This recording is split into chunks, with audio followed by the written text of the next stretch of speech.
Guys, welcome to the I Love CVille Show. My name is Jerry Miller. Thank you for joining us on a glorious Monday, the last Monday here in 2021. It's great to be with you. We're live in Charlottesville, across Central Virginia, the Commonwealth, the country, and the world on the I Love CVille Network. Our friends at Skooma Boutique Dispensary in the Charlottesville Downtown Mall, proud partners of the I Love CVille Network. David and his gorgeous wife at Skooma Boutique Dispensary. Certificates of analyses for everything in the store. We'll give some props and love to Scott Wagner of Scott Wagner Integrated Medicine for being a part of this show as well. Dr. Wagner, he has your back. We love that team over at Scott Wagner Integrated Medicine. A lot to cover today. Folks, a sour way to end the Virginia football season with a bowl game cancellation. SMU, the opponent, Wednesday at 11 a.m., the kickoff. That game is no more. I want to talk about Virginia and how it's closed the season. I want to talk about the coaching carousel, who's staying and who's going. It looks like, according to players and parents on Twitter, that Virginia football is going to, in particular Tony Elliott, the newly minted head coach, is going to retain Marcus Biscuit Hagans and Clint Sintum on staff.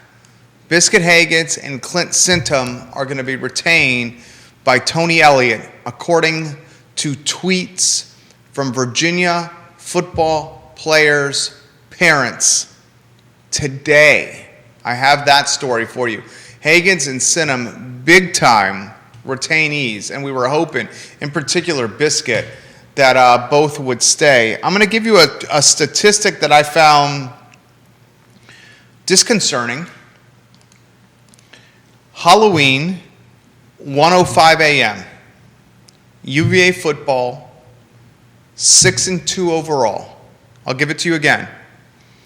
On Halloween, at 1:05 a.m., UVA football was 6-2 on the season, and they were ahead 49-45 at BYU. Then Brennan Armstrong suffers the rib injury. Virginia ends up losing that game to BYU, and they closed the season getting outscored 126-65 in 4 straight losses. Bronco Mendenhall resigns. 18 players enter the transfer portal. The UVA bowl game was canceled. And now the coaching carousel begins. I'll run through that statistic for you again here on the I Love CVille Show, but you cannot think of a more tale of two halves for this football season. The Who's look like the best offense in the country in that fourth quarter against BYU. Brennan Armstrong looks like a shortlist candidate for Heisman Trophy. Then they close the year in that fourth quarter with 4 straight losses, a surprising coaching resignation, a bowl game cancellation, and 18 players in the transfer portal. I want to talk about that with you guys on today's program. We'll talk about the retaining of coaches as well. Now, here's the good news. If you're tuning into the show, you're likely hearing this for the first time. Marcus Hagans, fondly known as Biscuit, one of the very good guys in Virginia football's history, a guy who started as a punt returner and a wide receiver, and a guy who finished his career under center as a very talented quarterback, a guy who played multiple seasons in the National Football League, and a guy who returned to Charlottesville with his wife and 2 kids, is now going to see a new coaching regime under Tony Elliott. He's being retained. Clint Sintum, a linebacker extraordinaire started his career with the New York Giants in the National Football League. He's also being retained. Both parents, many parents, and one current receiver, and Mr. Wicks, tweeted last night that Hagans was staying. This is news you will see in newspapers across the Commonwealth, on ESPN, and on TV stations across the Commonwealth as well. Hagans is being retained. Clint Sidham is being retained. This according to multiple tweets of parents of current football players. Not sure the parents should be releasing this news themselves as opposed to getting an official statement from Tony Elliott released through the athletic department. But hey, such is the age of social media in 2021 going into 2022. So, the season ended in a sour note. There's no question about it. I'll give you this again. Halloween night at 1:05 a.m. East Coast time. So trick-or-treating hasn't happened yet. Many of us are still sleeping. Us diehard fans, me included, are watching this BYU game at the edge of our bed. In the fourth quarter, Virginia is 6-2 on the season, and they're battling and scrapping with the Cougars of BYU, and they're up 49-45. Then Brennan Armstrong suffers the injury to his ribs that rang throughout Wahoo Nation.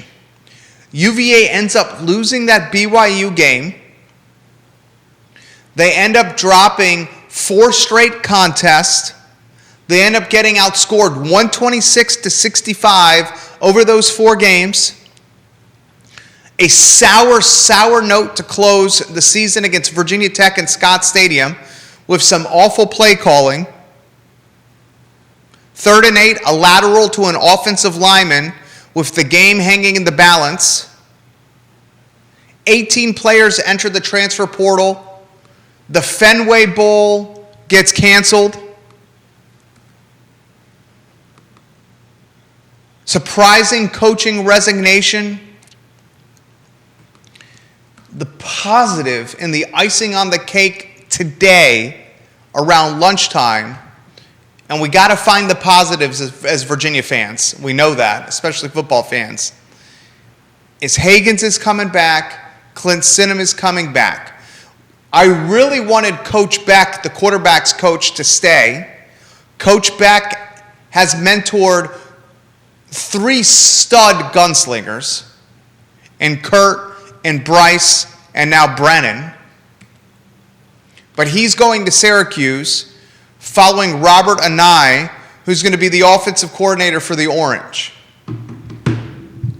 Now we're on to next season at Virginia as Tony Elliott assembles his staff and tries to keep the players who have entered the transfer portal back on the roster for next season.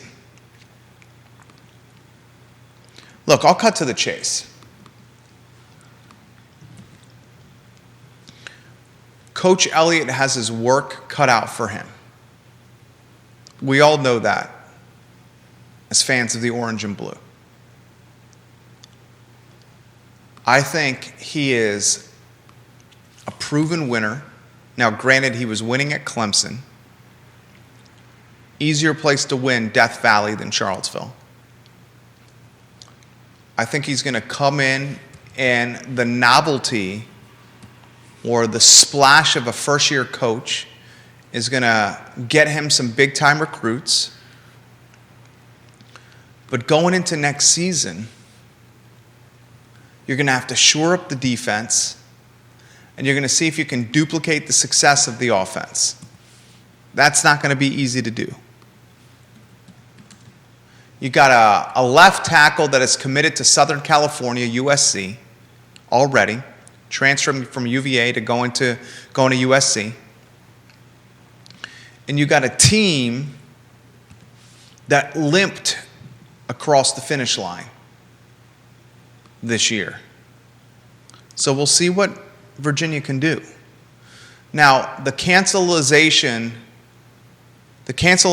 of this bowl game, I don't see how, and I hate to say this, if asymptomatic college athletes continue to get tested at the frequency and clip that the NCAA is demanding, how can we potentially finish the college basketball season? The next 30 days, with holiday travel and Christmas and New Year's, we all know a spike in numbers is going to be the reality. Are we trepid and concerned that this ACC basketball and Virginia basketball season could be shortened? Yes. Are we trepid and concerned that college basketball will make an edict come 2022 in January that fans will not be allowed in stadiums and games will have to be played in front of empty arenas again? Yes, I'm concerned about that. We do know the NCAA cannot afford to cancel March Madness again. And if the NCAA continues to require testing of asymptomatic athletes and players, the results are going to be canceled games, fans removed from arenas, and players and coaches heading for bubble play again. I hate to say that, but I'm a realistic man.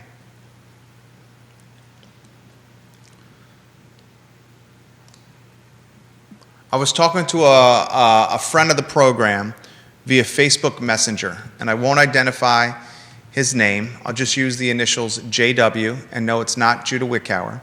It's another gentleman that watches the show and has watched from the beginning. I appreciate you very much, JW, if you're watching now, if you watch later. And he made the point to me that the big money bowl games, those likely won't get canceled, and I agree with him.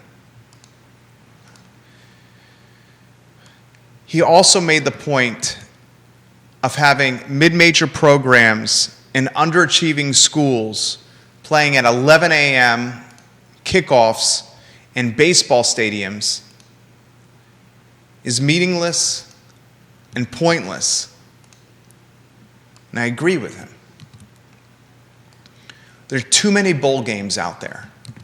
And why we have such an obscene amounts of bowl games is because of money. There's no other reason because of money. Virginia finished 6-6. They lost 4 straight, and they were outscored 126-65 over those 4 games. They were pitiful against Virginia Tech, pitiful against Notre Dame. Do we think we were deserving of a bowl game? Come on. Right? Come on. Let's be realistic. When you have these mediocre, low-tier games, there's no true skin in the game. And when you have a spike in numbers, and you have a coaching staff that's in shambles, and you have a fan base that's not traveling to the bowl games. Hell, the fan base didn't sell out Scott Stadium against Virginia Tech. There's no conviction to play the contest. And when there's no skin in the game or conviction to play the contest, you get the cancelization. And that's what we got. Now, a couple more items I need to get off my chest.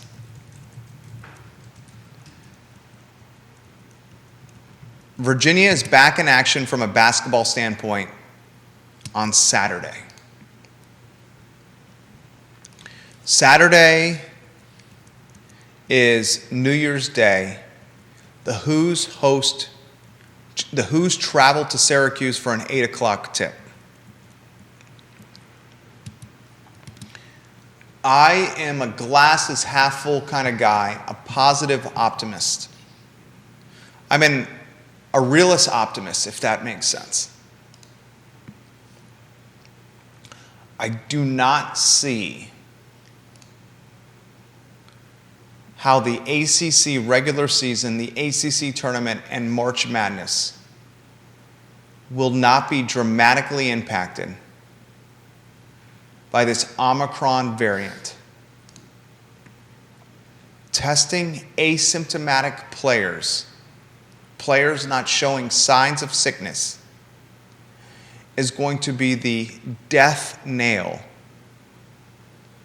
of the college basketball experience we hold so highly and revere.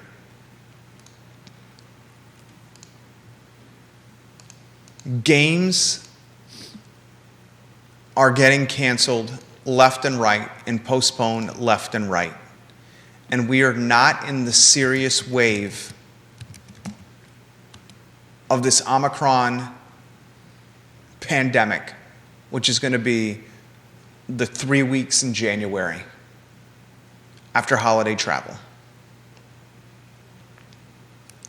I would not be surprised if bubble play becomes the reality. No fans in the stadiums or arenas.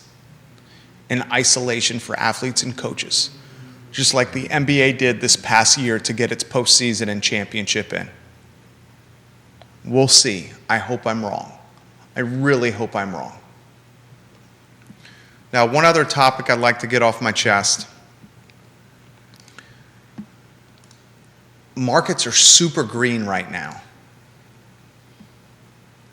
The Santa Claus rally certainly happened last week before Christmas, and the last Monday of the 2021 trading year, you got green for every index on Market Street.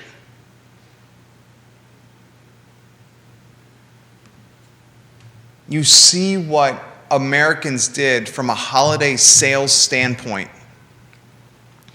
Holiday spending rose 8.5% in 2021 versus 2020.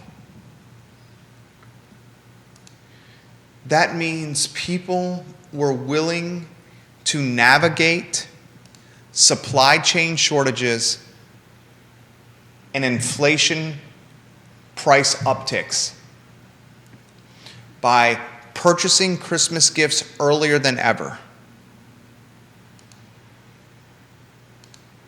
This data, extremely positive. I'm curious to see how the 8.5% and national holiday spending increase will impact Americans in the first quarter, in particular January. We know that January is going to be a spike in Omicron numbers because of holiday travel and holiday shindigs. We also now know that Americans spent more money than ever before on holiday shopping.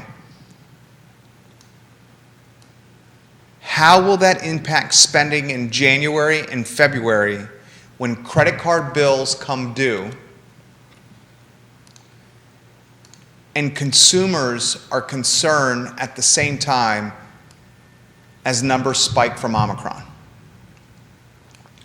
I am somewhat trepid, concerned, and a bit fearful that we will spend and we will see a little bit of a retraction with the economy in January and February. I think folks are going to be hunkering down in the winter. I think we're going to get slammed with these uptick in numbers. And I think these credit card bills are going to start hitting in January and February, associated with the 8.5% additional spending year over year for Christmas gifts and holiday gifts. Time's going to tell, but the crystal ball is often right here on the I Love CVille Network.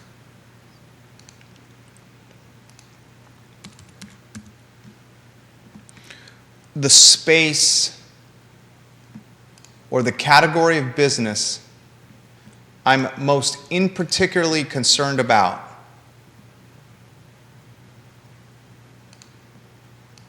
is restaurants. Disposable income and consumer confidence to eat in dining rooms. Remember, it's frigid and cold in the winter and people aren't going to want to eat outside as much. Is going to impact undoubtedly our beloved mom and pop restaurants in our communities. So the takeout piece for supporting these restaurants is more critical and paramount than ever. I've been getting this a lot from a lot of people. Jer, we know you are a vaccine guy, and I am a vaccine guy. Are you noticing that NFL players, NBA athletes, and the National Hockey League have high vaccination rates, yet players are still getting struck with Omicron? Yes, I'm noticing that. I want to emphasize this yet again on this program. Sure, the NFL is 95% vaccinated. Yes, the NBA is 97% vaccinated. And sure, the National Hockey League is almost 100% vaccinated. And yes, all three leagues are still overwhelmed with COVID cases and hitting new COVID highs. Folks, the vaccination prevents hospitals from being overwhelmed by patients and illness associated with Omicron and COVID. That's the reason to get the vaccine. You're not as sick and don't need the hospitalization attention of unvaccinated folks. Emphasize that. We know vaccinated people can pass COVID to others, but you're not going to have collateral health damage to the severity of unvaccinated folks. That's the whole point. I got a lot of those messages over the weekend. Oh man, I was bummed about the bowl game getting canceled.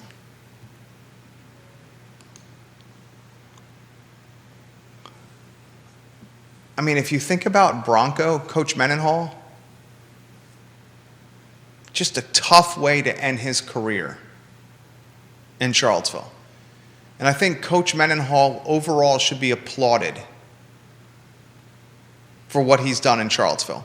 Taken the team from the laughingstock of the ACC to a relevant force.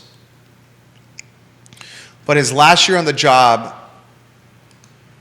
losing 4 straight games, 1 to Virginia Tech, having his bowl game canceled, resigning in surprising fashion, and getting outscored 126-65.